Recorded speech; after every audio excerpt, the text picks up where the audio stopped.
How to increase mouse cursor speed in Windows. I'll guide you step by step, just make sure to watch till the end.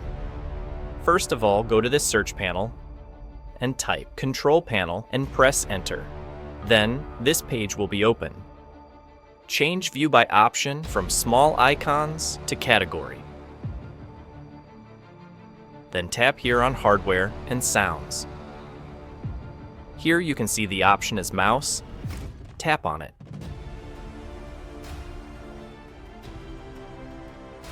First of all, change double-click speed from slow to fast.